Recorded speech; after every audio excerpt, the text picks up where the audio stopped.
Hello friends, welcome to my channel. நம்ம இன்னைக்கு இந்த வீடியோல பார்க்க போறோம்னு சொன்னா Bloggerல எப்படி ஒரு மெயின் மெனுவை கொண்டு வரது, மெயின் மெனு எப்படி கிரியேட் பண்றது. சோ நமக்கு விரும்பின மாதிரி மெயின் மெனுல வந்துட்டு ஒவ்வொரு லேபிளா எப்படி கஸ்டமைஸ் பண்றது அப்படினு சொல்லி இந்த வீடியோல நம்ம ஸ்டெப் பை ஸ்டெப்பா பார்க்க போறோம். சோ இந்த வீடியோக்குள்ள போறதுக்கு முன்னாடி இதுவரையும் நீங்க நம்மளோட சேனலை சப்ஸ்கிரைப் பண்ணல அப்படினு சொன்னா பணிய உள்ள ரெட் கலர் பட்டன் அழுத்தி சப்ஸ்கிரைப் பண்ணிக்கொள்ளுங்க. அதே மாதிரி மறக்காம பெல் ஐகானையும் கிளிக் பண்ணி வெச்சுக்கொள்ளுங்க. அப்பதான் நாங்க போடக்கூடிய அடுத்த வீடியோஸ் எல்லாமே உங்களுக்கு நோட்டிஃபிகேஷனா வந்து சேரும். ஓகே, இப்போ இந்த வீடியோக்குள்ள போறதுக்கு முன்னாடி உங்களுக்கு ப்ளாகர் ஒன்று எப்படி கிரியேட் பண்ணணும் அப்படினு சொல்லி தெரிஞ்சுக்கணும் அப்படினு சொன்னா அல்லது ப்ளாகர்ண்டா என்ன அப்படினு சொல்லி தெரிஞ்சுக்கணும் அப்படினு சொன்னா நீங்க எங்களோட சேனல்ல ஆல்ரெடி வீடியோ அப்லோட் பண்ணிக்கிறோம். ப்ளாகர் சம்பந்தப்பட்ட full and full video tutorial எல்லாமே லிங்க் இந்த வீடியோக்கு பண்ணிக்கிற டிஸ்கிரிப்ஷன்ல கொடுத்திருக்கேன். மறக்காம பார்த்துக்கொள்ளுங்க. அது மட்டும் இல்லாம நம்ம வீடியோக்குள்ள போறதுக்கு முன்னாடி நம்மளோட யூடியூப் சேனல்ல வந்துட்டு கிவ் அவே ஒன்று கொடுக்கிறதுக்கு பிளான் பண்ணிக்கிறோம். ஸோ அந்த கிவ் அவே என்ன அப்படின்னு சொல்லி அடுத்த வீடியோஸ்ல உங்களுக்கு இன்ஃபார்ம் பண்றேன். ஸோ குறைந்தது ஒரு 10 நபர்களை நம்மளோட சப்ஸ்கிரைபர்ஸை செலக்ட் பண்ணிருக்கிறோம் இந்த கிவ் அவே கொடுக்கறதுக்காக வேண்டி. ஸோ மறக்காம நீங்க எங்களோட சப்ஸ்கிரைபரா இருந்தீங்க அப்படின்னு சொன்னா ஒவ்வொரு வீடியோவையும் அடுத்தடுத்து போடக்கூடிய ஒவ்வொரு வீடியோவுமே மறக்காம வாட்ச் பண்ணுங்க. இந்த மந்த் எண்டில் உங்களுக்கான இந்த கிவ் அவே நாங்கள் கொடுக்கறதுக்கு பிளான் பண்ணிக்கிறோம். ஸோ அதுக்கும் ஸ்ரீலங்காவில் இருக்கிறவங்களா இருந்தீங்க அப்படின்னு சொன்னாலும் சரி அல்லது வேறொரு கண்ட்ரீஸில் இருக்கிறவங்களா இருந்தாலும் சரி உங்களுக்கான கிவ் அவே வந்துட்டு கொரியரில் பண்ணுறதுக்கு நாங்கள் பிளான் பண்ணிக்கிறோம். இதுவரை நீங்கள் எங்களோட சேனலை சப்ஸ்கிரைப் பண்ணல அப்படின்னு சொன்னால் மறக்காம பணியுள்ள ரெட் கலர் பட்டன் சப்ஸ்கிரைப் பண்ணிக்கொள்ளுங்க. ஸோ அடுத்த வீடியோஸில் கிவ் அவே என்ன அப்படின்னு சொல்லி இன்ஃபார்ம் பண்ணுறோம். ஓகே வாங்க ஃப்ரெண்ட்ஸ், நம்ம வீடியோக்குள்ளே போகலாம்.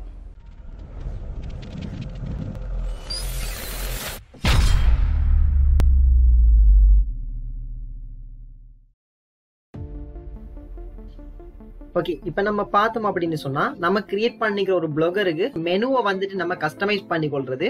அதே மாதிரிக்கு நம்ம ஒரு போஸ்ட்டை போட்டோம்னு சொன்னா அந்த போஸ்ட்டை எப்படி நம்ம சரி அந்த கேட்டகரிக்குள்ள கொண்டு வரது அப்படின்னு சொல்லி தான் இந்த வீடியோல பார்க்க போறோம்.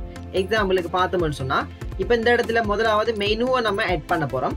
மெனு அப்படின்னு சொன்னா என்னன்னு சொன்னா இப்ப ஹோம் அப்படின்னு சொல்லியிருக்குது. ஸோ அதே மாதிரி இந்த பார்ல பார்த்தோம்னு சொன்னா ஃபீச்சர்ஸ் அப்படின்னு சொல்லியிருக்குது. அதே மாதிரி டாக்குமெண்டேஷன் அப்படின்னு சொல்லி ஒன்று இருக்குது. ஸோ இந்த இடத்துல இருக்கிற ஒவ்வொரு வேர்ட்ஸுமே இப்போ நம்ம எக்ஸாம்பிள் ஃபீச்சர்ஸை கிளிக் பண்ணோம் அப்படின்னு சொன்னா ஃபீச்சர்ஸ் அப்படிங்கிற கேட்டகரியில என்னென்ன போஸ்ட் போட்டிருக்காங்களோ அந்த போஸ்ட் எல்லாமே ஷோ ஆகும்.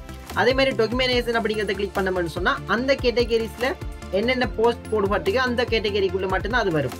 ஸோ அதே மாதிரி இப்ப நம்ம எப்படி இந்த இடத்துல வந்துட்டு மெனுவை கஸ்டமைஸ் பண்றதுன்னு சொல்லி பார்க்க போறோம். இப்போ இந்த இடத்துல இருக்கக்கூடிய மெனுவை நம்ம ஈஸியா எடிட் பண்ணி கொள்ளையிலும், ஆனா நம்ம போடுற போஸ்ட்டை எப்படி அந்த கேட்டகரிக்குள்ளே சரியா கரெக்டா கொண்டு வரது அப்படின்னு சொல்லிட்டு நிறைய பேருக்கு ப்ராப்ளம் இருக்குது.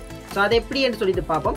ரெண்டு மெத்தட்டை ஃபாலோ பண்ணி நம்ம சரியா அந்த போஸ்ட் அந்த கேட்டகரிக்குள்ள கொண்டு வரையலும். ஸோ மெத்தட் 1 என்னன்னு சொல்லி பார்த்துட்டு மெத்தட் 2 என்னன்னு சொல்லி பார்ப்போம். ஸோ மெத்தட் 1 பொறுத்த மட்டுக்கும் ஒரு சில தீமுக்கு ஒர்க் பண்ணும், ஒரு சில தீமுக்கு ஒர்க் பண்ணாது. ஆனா மெத்தட் 2 பார்த்தோம்னு சொன்னா அது எந்த ஒரு தீமாக இருந்தாலும் கரெக்டா அந்த போஸ்ட் அந்த கேட்டகரிக்குள்ள கொண்டு வரதுக்கு நம்மளுக்கு ஹெல்ப் பண்ணும். ஸோ அதை என்னன்னு சொல்லி நம்ம பார்ப்போம். இப்ப எப்படி மெனுவை செட் பண்றதுன்னு சொல்லி முதலாவது பார்த்துக்கொள்வோம். இப்ப நீங்க உங்களோட ப்ளாகருக்கு வந்து கொள்ளுங்க. ப்ளாகர்ல வந்து இந்த இடத்துல பாத்தீங்க அப்படின்னு சொன்னா லே அவுட் அப்படின்னு சொல்லி இடம் இருக்கும். இந்த லே அவுட்டை கிளிக் பண்ணிக்கொள்ளுங்க. லே அவுட்டை கிளிக் பண்ணீங்களாக இருந்தா இதே இடத்துல உங்களோட தீம்ல பாருங்க மெயின் மெனு அப்படின்னு சொல்லிட்டு ஒரு இடம் கொடுத்திருப்பாங்க. மெயின் மெனுல பென்சில் ஐகான் எடிட்டை கிளிக் பண்ணீங்கன்னா உங்களுக்கு இந்த மாதிரி ஷோ ஆகும். ஸோ இதுல பணியை ஸ்க்ரோல் டவுன் பண்ணீங்க அப்படின்னு சொன்னா ஹோம்னு சொல்லிட்டு ஃபீச்சர்ஸ் நிறைய கொடுத்திருக்காங்க. ஸோ இதுல உங்களுக்கு தேவையானது ஏதாவது இருந்துச்சுன்னு சொன்னா நீங்க வச்சுக்கொள்ளுங்க அல்லது எல்லாத்தையுமே டிலீட் பண்ணிக்கொள்ளுங்க. ஸோ இப்போதைக்கு நான் எல்லாத்தையுமே டிலீட் பண்ணிட்டு புதுசாவே உங்களுக்கு கிரியேட் பண்ணி காட்டுறேன். அப்பதான் எல்லாருக்குமே ஈஸியா விளங்கி எடுத்துக்கொள்ளும், உங்களுக்கு தேவையான மாதிரி நீங்க கஸ்டமைஸ் பண்ணிக்கொள்ளும். ஸோ ஒரு வெப்சைட்டை பார்த்தோம்னா ஹோம் அப்படிங்கிறது வந்துட்டு கட்டாயம் இருக்கும். அதனால நான் இந்த இடத்துல ஹோம் அப்படிங்கக்கூடிய மெனுவை வச்சிருக்கிறேன். இதுக்கு அடுத்தது பார்த்தோம்னா ரெண்டாவது புதுசா நான் ஒரு ஹோம் ஒன்று கிரியேட் பண்ணி கொள்ள போறேன். இப்போ நான் இந்த இடத்துல ப்ளாகர் அப்படின்னு சொல்லி கிரியேட் பண்ணி கொள்ள போறேன். உங்களுக்கு என்னென்ன கேட்டகரிஸ்ல நீங்க போஸ்ட் அப்லோட் பண்ணுவீங்களோ அந்த கேட்டகரிஸை நோட் பண்ணிக்கொள்ளுங்க. ஒரு 5 அல்லது ஒரு 6 கேட்டகரியை, அதாவது லேபிள் அப்படின்னு சொல்லுவோம், மெனுல ஆட் பண்றதுக்கு இந்த லேபிளை கிரியேட் பண்ணிக்கொள்ளுங்க. இப்போ நான் இப்போ எக்ஸாம்பிள் ஒரு போஸ்ட்டை போடுறேன்னு சொன்னா இந்த 5 கேட்டகரிக்குள்ளேயும் தான் அந்த போஸ்ட் வரும். இப்போ நான் ஒரு 10 போஸ்ட் போட்டு வச்சிருக்கிறேன்னு சொன்னா அந்த 10 போஸ்ட்டுமே இந்த 5 கேட்டகரிக்குள்ளேயும் தான் இருக்கும். இப்போ example how to create Blogger அப்படின்னு சொல்லி ஒரு போஸ்ட் போட்டிருக்கேன்னு சொன்னா அந்த போஸ்ட் எந்த கேட்டகரிக்குள்ள இருக்கும் அப்படின்னு சொல்லி கேட்டீங்கன்னு சொன்னா ப்ளாகர் அப்படிங்கிற கேட்டகரிக்குள்ள இருக்கும், மற்ற கேட்டகரிக்குள்ள இருக்காது. அப்ப என்னோட வெப்சைட்டுக்கு யாராவது விசிட் பண்ணி ப்ளாகர் அப்படிங்கக்கூடிய கேட்டகரியை கிளிக் பண்ணி பார்த்தராக இருந்தா அவருக்கு ப்ளாகர் சம்பந்தமா நான் என்னென்ன போஸ்ட் போட்டிருக்கணும் அந்த போஸ்ட் மட்டும் தான் அவருக்கு ஷோ ஆகும். ஸோ அந்த மாதிரிக்கு நீங்க ஒவ்வொரு போஸ்ட்டையுமே ஒவ்வொரு லேபிள் கொடுத்து ஒவ்வொரு கேட்டகரிக்குள்ள மெயின் மெனுக்குள்ள கொண்டு வரையணும். ஸோ இப்போ முதலாவது நம்ம மெயின் மெனுவை கிரியேட் பண்ண போறோம். அதுக்கு அடுத்த கட்டம் எப்படி போஸ்ட்டுக்கு லேபிள் ஆட் பண்றது, அதுக்கு அடுத்த கட்டம் எப்படி அந்த போஸ்டர் லேபிளை அந்த சரியான கரெக்டான ஒரு கேட்டகரிக்குள்ள கொண்டு வரதுன்னு சொல்லி பார்க்க போறோம். ஸோ வீடியோவை ஸ்கிப் பண்ணாம பாருங்க, அப்பதான் உங்களுக்கு இந்த வீடியோவை விளங்கி எடுத்துக்கொள்ளும். இப்போ நம்ம முதலாவது மெயின் மெனுவை கிரியேட் பண்ணுவோம்.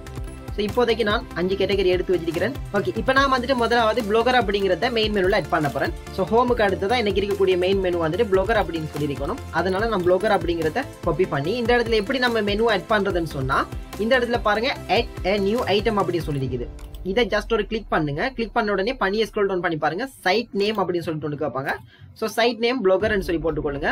சைட் URL இப்போதைக்கு ஒரு ஸ்லேஸை போட்டுக்கொள்ளுங்க. ஸோ இதுக்கு பிறகு எப்படி நம்ம இதை லேபிள் கஸ்டமைஸ் பண்றதுன்னு சொல்லி பிறகு பார்த்துக்கொள்வோம். இப்போதைக்கு மெனுவை மட்டும் கிரியேட் பண்ணிக்கொள்வோம். ஸோ நான் பிளாகர் அப்படி சொல்லி போட்டு கிரியேட் பண்ணிக்கிறேன். 2 லேபிள் இருக்குது.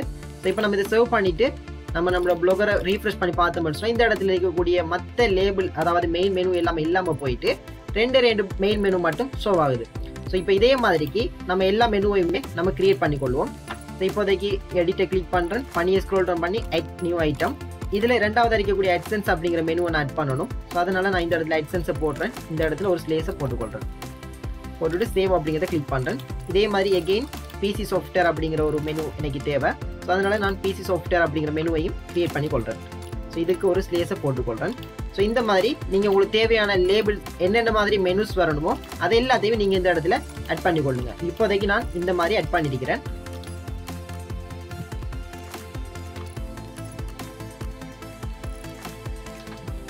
ஓகே, இப்போ பார்த்தோம்னு சொன்னா நான் இந்த 5 மெனுவையுமே நான் என்னோட பிளாகர்ல ஆட் பண்ணிருக்கிறேன். லே அவுட் அப்படிங்கிற இடத்துக்கு வந்து. ஸோ இதை எப்படி ஆட் பண்ணணும்னு சொல்லி உங்களுக்கு தெரிஞ்சிருக்கும். முதலாவது நீங்க உங்களோட பிளாகருக்கு தேவையான மெயின் மெனுவை செட் பண்ணிக்கொள்ளணும். ஸோ அதுக்கு பிறகுதான் நீங்க அந்த லேபிளை கொடுத்துட்டு நீங்க அந்த கேட்டகரிக்குள்ள கொண்டு வரையலும். அப்ப முதலாவது கட்டம் நீங்க உங்களுக்கு தேவையான மாதிரி மெனுவை வந்துட்டு ஆட் பண்ணிருக்கீங்க.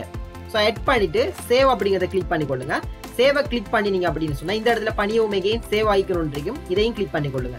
கிளிக் பண்ணிட்டு இந்த இடத்துல ரீஃப்ரெஷ் பண்ணினீங்க அப்படின்னு சொன்னா நீங்க ஆட் பண்ண மெயின் மெனு எல்லாமே இந்த இடத்துல ஷோ ஆகும். ஸோ இதுக்கு பிறகு இப்ப இந்த இடத்துல பார்த்து மட்டும் நிறைய போஸ்ட் நம்ம போட்டிருக்கிறோம். இந்த ஒவ்வொரு போஸ்ட்டுமே ஒவ்வொரு கேட்டகரிஸ்குள்ள வரும். ஸோ அதை எப்படி கேட்டகரியா நம்ம கொண்டு வரதுன்னு சொல்லி பார்ப்போம். இப்ப பிளாகரை கிளிக் பண்ணினால் இப்ப நம்மளுக்கு பிளாகர்ல நிறைய போஸ்ட் காட்டுது. அதே மாதிரி இப்ப இந்த இடத்துல AdSense கிளிக் பண்ணா AdSenseலயும் எல்லா போஸ்ட்டுமே காட்டுது. இந்த மாதிரி ஒவ்வொரு கேட்டகரியை கிளிக் பண்ண ஒவ்வொரு மெனுவை கிளிக் பண்ண நம்மளுக்கு போஸ்ட் காட்டுது. ஆனா நிறைய பேருக்கு இருக்கிற ப்ராப்ளம் என்ன அப்படின்னு சொன்னா இப்ப பிளாகர் அப்படிங்கிற ஒரு மெனுவை கிளிக் பண்ணினால் அவருக்கு பிளாகர் சம்பந்தமான போஸ்ட்டுங்க மட்டும்தான் வரணும். ஆனா அதுல வந்துட்டு இப்ப AdSense சம்பந்தமான போஸ்ட் இருக்குது. இப்ப பிளாகரை கிளிக் பண்ண உடனே AdSense சம்பந்தமான போஸ்ட் வருது, PC சாஃப்ட்வேர் சம்பந்தமான போஸ்ட்டுங்க வருது, மொபைல் ஆப்ஸுங்க சம்பந்தமான போஸ்ட்டுங்க வருது. ஸோ இப்படி இல்லாம அதை எப்படி நம்ம கரெக்டா அந்தந்த போஸ்ட் அந்தந்த கேட்டகரிக்குள்ள கொண்டு வரதுன்னு சொன்னா அதுக்கு முன்னாடி நீங்க போட்டிருக்கக்கூடிய போஸ்ட் எல்லாத்துக்குமே லேபிள் கொடுத்திருக்கணும். ஸோ நீங்க இந்த இடத்துல என்னென்ன கிரியேட் பண்ணிருக்கீங்களோ மெயின் மெனு அது எல்லாத்தையுமே நீங்க லேபிள்ஸ் ஆட் பண்ணணும். நீங்க இந்த இடத்துல ஆட் பண்ணிருக்கக்கூடிய லேபிள் கரெக்டா ஆட் பண்ணிருந்தீங்க அப்படின்னு சொன்னா தான் உங்களுக்கு இந்த இடத்துல போஸ்ட் உங்களுக்கு அந்த குறிப்பிட்ட ஒரு கேட்டகரிக்குள்ள ஷோ ஆகும். இப்போதைக்கு நான் ஒன்றுக்கு தான் பிளாகர்னு சொல்லி ஆட் பண்ணிக்கிறேன் லேபிள். மற்ற எதுக்குமே நான் லேபிள் ஆட் பண்ணி இல்லை. ஸோ இதை எப்படி லேபிள் ஆட் பண்றதுன்னு சொன்னா நீங்க இந்த போஸ்ட்டை எடிட் பண்ணணும். ஜஸ்ட் இந்த இடத்துல இருக்கக்கூடிய டைட்டில் கிளிக் பண்ணுங்க. எடிட் பண்ற பேஜுக்கு போகும். எடிட் பண்ற பேஜுக்கு போனதுக்கு அப்புறம் இந்த இடத்துல பாருங்க லேபிள்ஸ் அப்படின்னு சொல்லி ஒன்று ஷோ ஆகும். ஸோ இந்த இடத்துல லேபிள்ஸ் சொல்லியிருக்கும். இந்த லேபிள்ஸை கிளிக் பண்ணி இது எந்த கேட்டகரிக்குள்ள வரும் அப்படின்னு சொல்லி நீங்க லேபிளை செலக்ட் பண்ணணும். அதாவது நீங்க இந்த இடத்துல எத்தனை மெனு கிரியேட் பண்ணிருக்கீங்களோ அந்த மெனுல எந்தெந்த மெனுல அந்த போஸ்ட் ஷோ ஆகணுமோ அந்த கேட்டகரியை மட்டும்தான் லேபிளா நீங்க ஆட் பண்ணணும். இப்ப எக்ஸாம்பிள் நான் பார்த்தோம்னு சொன்னா இதுல பிளாகர் சம்பந்தமானது.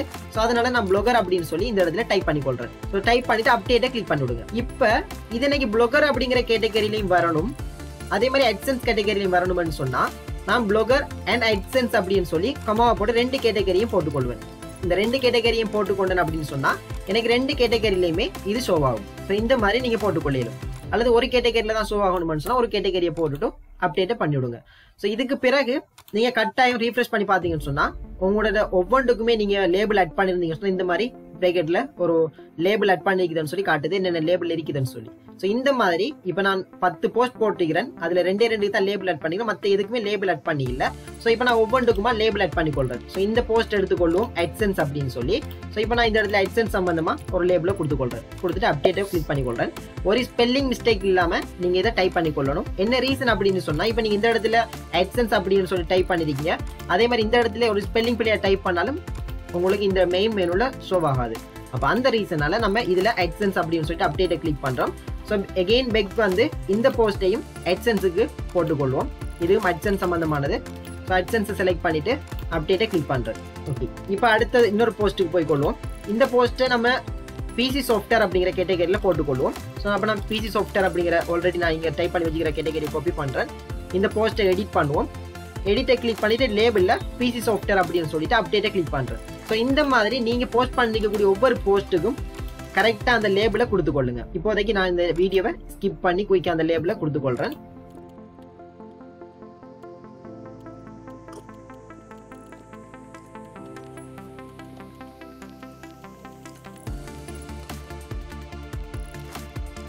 ஓகே, இப்போ பார்த்தோம்னு சொன்னா நம்ம ஒவ்வொரு போஸ்ட்டுக்குமே ஒவ்வொரு லேபிளை கொடுத்துருக்கிறோம். ஸோ இப்போ இதில் பார்த்தோம்னு சொன்னா உங்களுக்கு விளங்கும். நம்ம இதில் ஆட் பண்ணிக்கக்கூடிய ஒவ்வொரு மெனுவையுமே ஒவ்வொரு போஸ்ட்டுக்கும் கொடுத்துருக்கிறோம். எந்தெந்த போஸ்ட் எந்தெந்த மெனுவில் வரணும் அப்படின்னு சொல்லிட்டு. இப்போ எப்படி நம்ம இந்த இடத்துல மெனுக்குள்ள கொண்டு வரணும்னு சொல்லி பார்ப்போம். இப்போ ப்ளொகரை கிளிக் பண்ணினா நீங்க பார்த்துக்கொள்ளையிலும் நிறைய போஸ்ட் இந்த இடத்துல ஷோ ஆகுது. அப்படி இல்லாம இப்போ நம்ம ப்ளொகர்ல 2 போஸ்ட் தான் போட்டிருக்கிறோம். ஸோ ப்ளொகர் அப்படிங்கிற ஒரு லேபிளை கொடுத்து 2 போஸ்ட் தான் போட்டிருக்கிறோம். ஸோ ப்ளொகரை கிளிக் பண்ண உடனே இந்த 2 போஸ்ட் தான் ஷோ ஆகணும். ஸோ இதே மாதிரி இதுக்கு பிறகு நான் 3வது ஒரு போஸ்ட் போறனாக இருந்தா அதை நான் ப்ளொகர் அப்படிங்கிற ஒரு லேபிளை கொடுக்கறனாக இருந்தா அந்த 3வது போஸ்ட் ஒட்டவா இதுக்குள்ள செலக்ட் ஆகணும். இந்த மாதிரி நம்ம எப்படி கஸ்டமைஸ் பண்றது அப்படின்னு சொல்லி பார்ப்போம். இப்போ நீங்க உங்களோட ப்ளொகர் டேஷ்போர்டுக்கு வந்துட்டு இந்த இடத்துல பாருங்க லே அவுட் அப்படின்னு சொல்லி இடம் இருக்குது. ஸோ இந்த லே அவுட்டை கிளிக் பண்ணுங்க. ஓகே, 2 மெத்தட்ல நம்ம இந்த மெனுவை கஸ்டமைஸ் பண்ணிக்கொள்ளையிலும் கரெக்டா அந்த போஸ்ட்டை அந்த லேபிள்ல கொண்டு வரதுக்கு அப்படின்னு சொல்லி இன்ஃபார்ம் பண்ணிருந்தேன். ஸோ அதுல மெத்தட் 1 என்ன அப்படின்னு சொல்லி பார்ப்போம். ஸோ மெத்தட் 1 மெத்தட் 2 இதுல மெத்தட் 2 வந்துட்டு பெர்ஃபெக்டா ஒர்க் பண்ணும். ஸோ தயவு செஞ்சு வீடியோ ஸ்கிப் பண்ணாம பாருங்க. இப்போ நம்ம மெத்தட் 1 பார்ப்போம். ஸோ மெத்தட் 1 சொல்லி தந்துட்டு மெத்தட் 2ஐயும் சொல்லி தரேன் அது எப்படி லேபிள கஸ்டமைஸ் பண்றதுன்னு சொல்லி. ஓகே, இப்போ மெத்தட் 1 பார்த்தோம்னு சொன்னா மெயின் மெனுல போயிட்டு எடிட்டை கிளிக் பண்றோம். எடிட்டை கிளிக் பண்ணிட்டு இந்த இடத்துல பார்த்தோம்னு சொன்னா ப்ளொகர்னு சொல்லி இருக்குது. ஸோ இந்த ப்ளொகரை நம்ம வந்துட்டு சரியா அந்த கேட்டகரிக்குள்ள போஸ்ட் கொண்டு வரணும் அப்படிங்கிறதுக்காக வேண்டி இந்த இடத்துல நம்ம இதை எடிட் பண்றோம். சைட் நேம் அப்படிங்கிற இடத்துல ப்ளொகர்னு சொல்லி கொடுத்திருக்கிறோம். அதே மாதிரி இப்ப சைட் யூஆர்எல் அப்படிங்கிற இடத்துல சைட் நேம் அப்படியே காப்பி பண்ணி நீங்க இந்த இடத்துல சைட் யூஆர்எல் போட்டுக்கொள்ளுங்க. அதாவது நீங்க உங்களோட போஸ்ட்டை போட்டிருக்கக்கூடிய லேபிள். ஸோ அந்த லேபிள்ல என்ன வேர்ட்டை யூஸ் பண்ணீங்களோ அந்த வேர்ட்டை இந்த இடத்துல டைப் பண்ணிக்கொள்ளுங்க. இப்போதைக்கு நான் ப்ளொகர் அப்படின்னு சொல்லி தான் இந்த இடத்துல யூஸ் பண்ணிக்கிறேன். அப்போ அதனால இந்த வேர்ட்டை காப்பி பண்ணி பேஸ்ட் பண்ணிட்டு ஒரு ஸ்லேஸை போட்டுக்கொள்ளுங்க. அதுக்கு அடுத்தது ஸ்மால் லெட்டர்ஸ்ல மெயின் அப்படின்னு சொல்லி டைப் பண்ணிக்கொள்ளுங்க. அடுத்தது மெனு அப்படின்னு சொல்லி டைப் பண்ணிக்கொள்ளுங்க. இந்த மாதிரி நீங்க ஃபார்மேட்ல ஒவ்வொன்றையும் டைப் பண்ணிக்கொள்ளணும். இதே ஃபார்மேட் தான் அட்சென்ஸுக்கும். ஸோ அட்சென்ஸை காப்பி பண்ணி இந்த இடத்துல பேஸ்ட் பண்ணுவோம் சைட் யூஆர்எலுக்கு. அதே மாதிரி மெயின் மெனு அப்படிங்கிறதையும் இந்த ஸ்லேஸோட சேர்த்து காப்பி பண்ணி பேஸ்ட் பண்ணுவோம். ஸோ இதோட சேர்த்து சேவை கிளிக் பண்ணணும். இதே மாதிரி நீங்க ஒவ்வொன்றுக்குமே லேபிள் கொடுத்துக்கொள்ளணும். ஸோ இப்போதைக்கு லேபிளை கொடுத்துட்டு சேவை கிளிக் பண்ணுங்க. சேவை கிளிக் பண்ணிட்டு அகெயின் இந்த இடத்துலயும் சேவை கிளிக் பண்ணிக்கொள்வோம். கிளிக் பண்ணிட்டு இப்போ நம்மளோட ப்ளொகரை ரீஃப்ரெஷ் பண்ணி அந்த மெனுவை கிளிக் பண்ணி பார்ப்போம் கரெக்டா இந்த போஸ்ட் அதுல ஷோ ஆகுதான்னு சொல்லி. ஓகே, இப்போ பார்த்தோம்னு சொன்னா நம்மளோட மெயின் மெனுல வந்துட்டு கரெக்டா லேபிள் கொடுத்திருந்தோம். பட் அது எரர் காட்டுது. ஸோ மெத்தட் 1 ஒரு சில தீமுக்கு சப்போர்ட் பண்ணும், ஒரு சில தீமுக்கு சப்போர்ட் பண்ணாது. அப்ப மெத்தட் 2 வந்துட்டு 100% நீங்க எந்த ஒரு தீமை யூஸ் பண்ணாலும் அது பெர்ஃபெக்ட்டா சப்போர்ட் பண்ணும். அப்ப மெத்தட் 2 என்ன அப்படின்னு சொல்லி பார்ப்போம். மெத்தட் 2 பார்த்தோம் அப்படின்னு சொன்னா முதலாவது உங்களோட டேஷ்போர்டுக்கு வந்து கொள்ளுங்க. ப்ளொகர் டேஷ்போர்டுக்கு வந்து இது இந்த இடத்துல பாத்தீங்கன்னு சொன்னா கெஜெட் ஒன்று ஆட் பண்றதுக்கு இடம் கொடுத்திருப்பாங்க. ஸோ இந்த இடத்துல ஆட் கெஜெட் அப்படிங்கறத கிளிக் பண்ணிக்கொள்ளுங்க. கிளிக் பண்ணிட்டீங்க அப்படின்னு சொன்னா என்னென்ன கெஜெட் நீங்க ஆட் பண்ண போறீங்கன்னு சொல்லி காட்டும். இதுல பண்ணியே ஸ்க்ரோல் டவுன் பண்ணிட்டு வந்தீங்க அப்படின்னு சொன்னா லேபிள்ஸ் அப்படிங்கிற ஒரு கெஜெட் காட்டும். இந்த லேபிள்ஸை கிளிக் பண்ணிக்கொள்ளுங்க. கிளிக் பண்ணினீங்கன்னு சொன்னா உங்களுக்கு இந்த மாதிரி சோ திஸ் விஜெட் அப்படின்னு சொல்லிட்டு இது ஒன்ல இருக்குதான்னு சொல்லி பார்த்துக்கொள்ளுங்க. கண்டிப்பா இது ஒன்ல வச்சுக்கொள்ளுங்க. ஆஃப்ல இருந்துச்சுன்னு சொன்னா இதை ஒன் பண்ணிக்கொள்ளுங்க. அதுக்கு அடுத்தது நீங்க எந்த ஒரு சேஞ்சஸும் பண்ண வேண்டிய அவசியம் இல்லை. இதை அப்படியே பண்ணியே ஸ்க்ரோல் டவுன் பண்ணிட்டு சேவை கிளிக் பண்ணுங்க. சேவை கிளிக் பண்ணிட்டீங்கன்னு சொன்னா உங்களுக்கு இந்த இடத்துல ஒரு கெஜெட் ஒன்று எட் ஆகிடும். எட் ஆயினது பிறகு சேவை கிளிக் பண்ணுங்க. சேவை கிளிக் பண்ணது பிறகு ஹோமை கிளிக் பண்ணீங்கன்னு சொன்னா இந்த இடத்துல உங்களுக்கு லேபிள்ஸ் அப்படிங்கிற ஒரு நீங்க ஆட் பண்ண விஜெட்டோட டைட்டில் இந்த இடத்துல காட்டுது.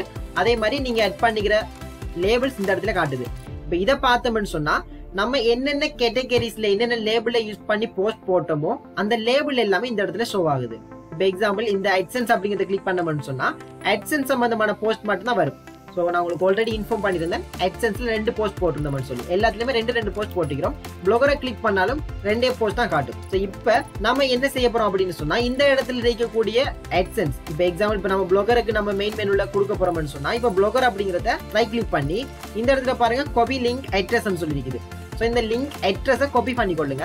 இப்போ நம்ம இதுல ரைட் கிளிக் பண்றோம். ரைட் கிளிக் பண்ணி காப்பி லிங்க் அட்ரஸ் அப்படிங்கிறத காப்பி பண்ணுவோம். இப்போ ப்ளொகர் மெனுல ஆட் பண்ண போறோம். அதனால ப்ளொகர் அப்படிங்கிற லேபிள ரைட் கிளிக் பண்ணி காப்பி பண்ணிருக்கிறோம். லிங்க் காப்பி பண்ணிட்டு இப்போ நம்மளோட லே அவுட் அப்படிங்கிற இடத்துக்கு வந்து இந்த இடத்துல மெயின் மெனுக்கு போய் கொள்வோம். மெயின் மெனுல இப்போ நம்மளோட ப்ளொகர் அப்படிங்கிறதுக்கு இந்த லிங்கை கொடுத்து கொள்வோம். இந்த லிங்கை பேஸ்ட் பண்ணிட்டு சேவை கிளிக் பண்ணுங்க. சேவை கிளிக் பண்ணிட்டு அகைன் இதுலயும் சேவை கிளிக் பண்ணிக்கொள்ளுங்க. ஓகே, இப்போ நம்ம இந்த இடத்துல மெனு ப்ளாகரை கிளிக் பண்ணோம் அப்படின்னு சொன்னா நம்மளோட ப்ளாகர் அப்படிங்கிறதுல 2 போஸ்ட் ஷோ ஆகுது. ஸோ இதே மெத்தடை ஃபாலோ பண்ணி நீங்க ஒவ்வொன்றுக்கும் மெனு ஆட் பண்ணி கொண்டீங்கன்னு சொன்னா உங்களோட பேஜ்ல கரெக்டா அந்த லேபிளுக்குரிய போஸ்ட் வந்துட்டு மெயின் மெனுல ஷோ ஆகும். இப்போ AdSense கிளிக் பண்ணி பார்ப்போம். AdSense கிளிக் பண்ணோம்னா எரர் காட்டுது. இதுக்கான ரீசன் நம்ம ஆல்ரெடி மெயின் மெனு கொடுத்துருக்கிறோம். ஸோ இதையும் எப்படி எடிட் பண்றதுன்னு சொல்லி பார்த்துருவோம். நம்ம எந்த லேபிள்ஸை மெயின் மெனு கட் பண்ண போறோம் அதை ரைட் கிளிக் பண்ணுவோம். ரைட் கிளிக் பண்ணிட்டு காப்பி லிங்க் அட்ரஸ் அப்படிங்கிறத கிளிக் பண்ணுவோம். கிளிக் பண்ணிட்டு ப்ளாகரோட லே அவுட் வந்து கொள்ளுங்க. இதுல மெயின் மெனு அப்படின்னு சொல்லிட்டு இதை எடிட்டை கிளிக் பண்ணி கொள்ளுங்க. இதை கிளிக் பண்ணீங்க அப்படின்னு சொன்னா பனியை ஸ்க்ரோல் டவுன் பண்ணி கொள்ளுங்க. AdSense அப்படின்னு சொல்லி இருக்குது. ஸோ AdSense அப்படிங்கிற மெனுவை கிளிக் பண்ணா AdSense ரிலேட்டட் நான் என்னென்ன போஸ்ட் போட்டிக்கிறோனோ அந்த போஸ்ட் அந்த கேட்டகரியில் வரணும் அப்படிங்கிறதுக்காக வேண்டி அந்த லிங்கை இந்த இடத்துல சைட் URL அப்படிங்கிற இடத்துல பேஸ்ட் பண்றேன். பேஸ்ட் பண்ணிட்டு சேவ் பண்றேன். ஸோ இதையும் அகைன் சேவ் பண்ணணும். இதே மாதிரி நீங்க ஒவ்வொன்றுக்குமே எடிட்டை கிளிக் பண்ணி இந்த மாதிரி உங்களோட லேபிள்ஸ்ல லிங்க் URL நீங்க காப்பி பண்ணி பேஸ்ட் பண்ணிட்டு சேவை கிளிக் பண்ணிக்கொள்ளுங்க. சேவை கிளிக் பண்ணிட்டு அகைன் இந்த இடத்துலயும் சேவை கிளிக் பண்ணிக்கொள்ளுங்க. சேவை கிளிக் பண்ணது பிறகு இப்ப நீங்க AdSense அப்படிங்கறத கிளிக் பண்ணி பாருங்க. உங்களுக்கு AdSense கேட்டகரிக்குள்ள நீங்க எத்தனை போஸ்ட் போட்டீங்களோ அந்த போஸ்ட் எல்லாமே இதுக்குள்ள ஷோ ஆகும். ஸோ இதுதான் மெத்தட் 2. இந்த மெத்தட் 2 வந்து எந்த ஒரு தீமை நீங்க வந்துட்டு அப்லோட் பண்ணியிருந்தாலும் உங்களுக்கு இந்த இருக்க மெத்தட்டை ஃபாலோ பண்ணி உங்களோட போஸ்ட்டை நீங்க லேபிள் பண்ணிட்டு நீங்க அந்த கேட்டகரிக்குள்ள கரெக்டா கொண்டு வரையணும். ஓகே, இந்த வீடியோல நம்ம முதலாவது பார்த்திருந்தோம் எப்படி மெயின் மெனுவை ஆட் பண்ணணும்னு சொல்லி பார்த்திருந்தோம். ரெண்டாவது எப்படி லேபிளை கிரியேட் பண்ணணும்னு சொல்லி பார்த்திருந்தோம் ஒவ்வொரு போஸ்ட்லயும். அதுக்கு பிறகு எப்படி அந்த குறிப்பிட்ட அந்த மெனுல அந்த லேபிள் சம்பந்தமான போஸ்ட் அந்த கேட்டகரிக்குள்ள கொண்டு வரதுன்னு சொல்லி பாக்குறதுக்காக வேண்டி ஒரு விஜெட் ஆட் பண்ணிருந்தோம், லேபிள்ஸ் அப்படிங்கிற விஜெட். அதை ஆட் பண்ணது பிறகு அந்த விஜெட்ல வந்திருக்கக்கூடிய லேபிள்ஸ்ல லிங்கை ரைட் கிளிக் பண்ணி காப்பி பண்ணிட்டு அந்த லிங்கை போயிட்டு நீங்க உங்களோட மெயின் மெனுல போயிட்டு எடிட் பண்ணி அதை நீங்க அங்க பேஸ்ட் பண்ணி ஆட் பண்ற டைம்ல உங்களோட ப்ளாகர் கேட்டகரிக்குள்ள கரெக்டா அந்த போஸ்ட் வந்து ஷோ ஆகுது. ஓகே ஃப்ரெண்ட்ஸ், இப்போ நீங்க இந்த வீடியோல ஃபுல்லா பார்த்தது வந்துட்டு ப்ளாகருக்கு தேவையான ஒவ்வொரு கேட்டகரிஸையும் கஸ்டமைஸ் பண்ணி ஒவ்வொரு லேபிளுக்குள்ளே எப்படி கொண்டு வரது, அந்த லேபிள் எப்படி மெனுல செட் பண்றதுன்னு சொல்லி இது சம்பந்தமான ஒரு வீடியோவை நீங்க இப்ப பார்த்திருப்பீங்க. ஸோ இது மட்டும் இல்லாம உங்களுக்கு இந்த வீடியோல ஏதாவது டவுட்ஸ் இருந்துச்சு அல்லது வேற எந்த மாதிரியான வீடியோஸ் வேணும் அப்படின்னு சொல்லி பணியுள்ள கமெண்ட் பாக்ஸ்ல கமெண்ட் பண்ணுங்க. உங்களுக்கான ரிப்ளை கமெண்ட்ல தரேன். அதே மாதிரி அடுத்தடுத்து நீங்க என்ன மாதிரியான வீடியோஸை கேட்குறீங்களோ அந்த வீடியோஸ் மேக் பண்ணி அப்லோட் பண்றதுக்கு தயாரா இருக்கிறேன். ஸோ தேங்க்யூ ஸோ மச் இந்த வீடியோ பார்த்து எல்லாருக்குமே. இதே மாதிரி அடுத்த ஒரு இன்ட்ரெஸ்டிங்கான ஒரு வீடியோல சந்திப்போம்.